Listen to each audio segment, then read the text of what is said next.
Hi friends, তোমরা সকলে কেমন আছো? আশা করি ভালো আছো, সুস্থ আছো আর আমার পাশে আছো। তোমাদের সকলের সুস্থতা ও মঙ্গল কামনায় আমি আজকে নিয়ে এসেছি একটা আমের জেলি। এই আমের জেলি আমি কিভাবে বানিয়েছি তোমাদের সঙ্গে শেয়ার করছি। চলো দেখতে থাকো। আমি এই আমটাকে 28 টাকা দিয়ে নিয়ে এসেছি। 300 গ্রাম আম ছিল। এইভাবে গোল গোল করে কেটে তারপর আমি সর্ষের তেল গরম কড়াইতে দিয়ে পাঁচফোড়ন তেজপাতা দিয়ে কাটা আমগুলো ছেড়ে দিয়েছি। তারপর সামান্য পরিমাণ লবণ দিয়েছি আর সামান্য পরিমাণ হলুদ দিয়েছি। কারণ কি, লবণ বেশি দেওয়া যাবে না, এখানে মিষ্টি আচারের মতনই তো করছি এটা জেলি, যার জন্য এখানে গুড়ের মাত্রাটা বেশি থাকবে, যার জন্যই এই জেলিটা রেডি হবে। আর লবণটা কম থাকলে পরে ঠিক আছে, বেশি হয়ে গেলে পরে লবণ কাটা হয়ে যাবে, যার জন্য আমি দিয়েছি এরকম।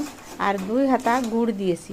তারপর নাড়াচাড়া করছি, কিন্তু জল দেই নাই, লাস্টে গিয়ে একটুখানি দেবো।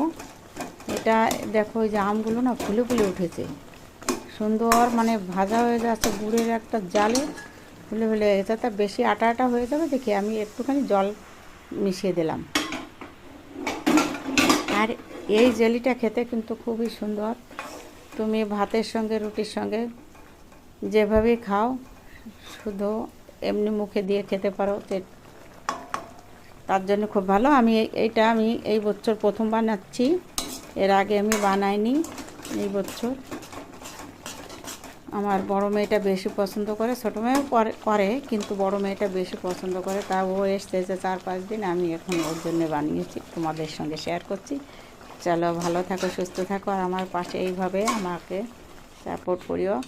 এই দেখো, আমার আমের জেলিটা রেডি হয়ে গেছে। ঝাল, মিষ্টি, টক সব মিলিয়ে এই টকটা অসাধারণ হয়, ভীষণ ভালো। ভালো থাকো, সুস্থ থাকো, আর আজকের মতো এইটুকু, বাই।